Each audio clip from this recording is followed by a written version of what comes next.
우리는 지난 8주 동안 광야라는 주제를 가지고 하나님 말씀을, 첫 번째 주는 광야는 우리를 겸손케 만들고 겸손은 우리를 잘되게 만든다. 두 번째 주는요, 인생의 광야에서 우리에게 필요한 것은 생수 대신 오직 예수님뿐이다 라는 것을 보았습니다. 세 번째 주는 우리가 들어야 할 하나님의 음성은 안심하라 내니 두려워 말라.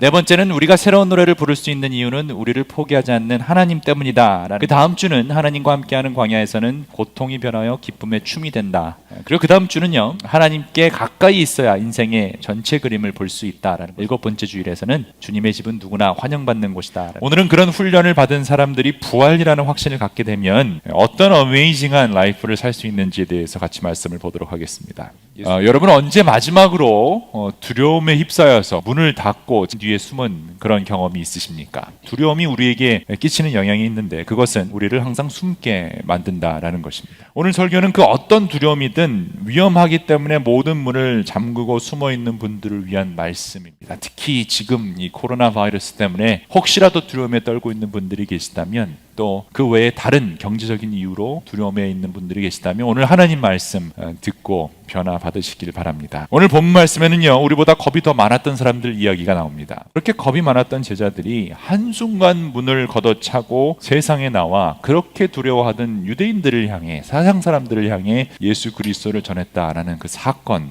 도대체 그들에게 무슨 일이 있었던 것일까요? 그날 곧 주간의 첫날 저녁에 제자들은 유대 사람들이 무서워서 문을 모두 닫아 걸고 있었다. 시간과 장소가 중요한데 예수님의 십자가 사건이 48시간 지난 이후에, 그러니까 이틀이 지나고 3일째 되는 시간이 바로 이 주일 시간입니다. 이때 제자들은 문을 모두 걸어 잠그고 숨어 있었다라고 기록이 되어 있습니다. 도대체 그들이 무엇을 그렇게 무서워했을까요? 요한은 제자들의 자유를 뺏어간 두려움의 존재를 유대 사람들이라고 정확하게 기록해 둡니다. 그들이 믿고 따랐던 그 스승, 그 메시아 예수님을 유대 사람들이 십자가에 못 박혀 죽였습니다.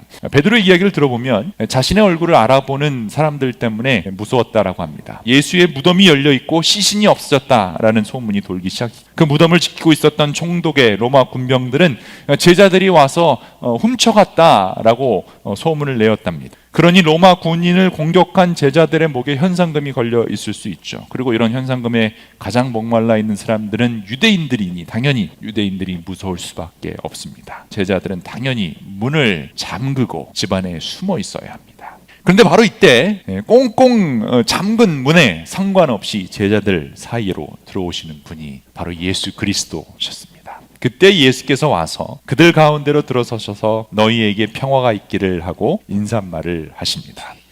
예수님의 부활하심에 대해 마리아에게 들었음에도 숨어있는 제자들에게 나타나십니다. 그리고 그들에게 하신 첫 마디가 바로 샬롬, 너희에게 평화가 있기를. 마음이 불안함으로 두려움 속에 문을 걸어 잠그고 있는 우리에게 필요한 것은 예수님의 평화입니다. 그 부활의 예수님을 경험한 사람들은 평화를 통해 우리는 기쁨을 누리게 되는 것입니다. 그리고 평화 다음에는 기쁨이 이들에게 다가옵니다. 죽음을 이기신 주님, 평화의 주님을 보면 우리는 기뻐할 수밖에 없죠. 예수 그리스도의 부활을 믿는 사람들의 공통점은 하나같이 용감하게 변했다라는 겁니다. 문을 걸어 잠그고 두려움 속에 벌벌 떨고 있던 겁쟁이들이 하나같이 문을 걷어차고 세상에 나와 그 위험한 세상 속에서 자유롭게 예수님을 전하는 담대한 사람들이 됩니다. 죽음을 이기신 부활의 예수님을 경험한 사람은 문을 걸어 잠그지 않습니다. 숨어 있지 않습니다. 세상을 향해 자유롭게 날아갑니다. 예수께서 다시 그들에게 말씀하십니다. 너에게 평화가 있기를 빈다. 아버지께서 나를 보내신 것처럼 나도 너희를 보낸다. 세상으로 보내는 거죠. 이렇게 말씀하신 다음에 그들에게 숨을 불어넣으시고 말씀하십니다. 성령을 받아라. 숨을 불어넣으셨다.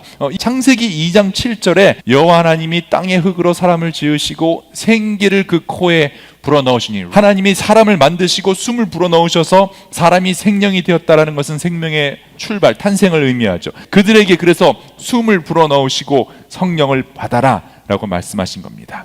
창세기 때도 보면 하나님이 숨을 불어넣으시고 그들 사람들에게 이렇게 말씀하십니다. 생육하고 번성하여 땅에 충만하라. 땅을 정복하라. 하나님은 우리에게, 예수님은 우리에게 be careful이 아니라 be adventurous, be bold, be courageous, be the child of God이라고 얘기하십니다. 부활의 포인트도 생명은 하나님께 달려있다. 그러니까 걱정하지 말라라는 겁니다. 성령을 우리에게 주신 거죠. 세상의 그 위험들이 우리들의 정체성까지는 바꿔서는 안 된다. 여러분, 야구를 하다 보면 공에 맞을 수도 있습니다. 코피가 터질 때도 있습니다. 그러나 그게 무서워서 아무것도 하지 않는다면 야구공은 평생 두려움으로 남을 수밖에 없죠. 이 세상을 살다 보면 여러 가지 인생의 공으로 우리는 맞을 때가 있습니다. 코피가 터질 때가 있고 무릎이 까일 때도 있으며 쓰러질 때도 있습니다. 그러나 그렇다고 해서 무서워서 아무것도 하지 않는다면 우리는 평생 두려움의 문에 갇혀서 지낼 수밖에 없다라는 겁니다. 그런데 우리는 이런 위험을 감수할 수 있는 허락을 받았다라는 겁니다. 예수 그리스도의 부활 그 자체가 우리로 하여금 위험을 감당할 수 있는 능력이 되기 때문입니다. 근데 여러분, 우리가 무엇 때문에 이런 위험을 감수해야 할까요? 이게 중요한 하이라이트인데요. 그들에게 숨을 불어넣으시고 말씀하시죠. 성령을 받으라. 그리고 나서 하신 말씀이 이겁니다. 너희가 누구의 죄든지 용서해 주면 그 죄가 용서될 것이요, 용서해 주지 않으면 그대로 남아있을 것이다. 부활의 새 창조를 하신 예수님께서 너희는 세상에 이제 보낼 것이다.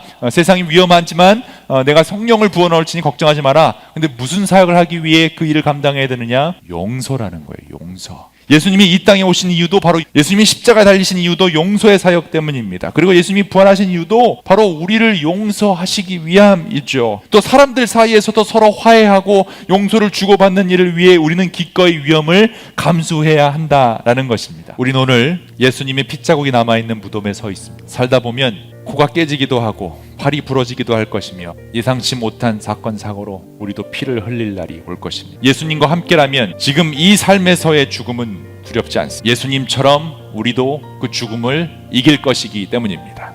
그러니 오늘 부활하신 예수님을 바라보며 우리도 이렇게 이야기할 수 있어야 할 것입니다. Thank you for helping me overcome my fear.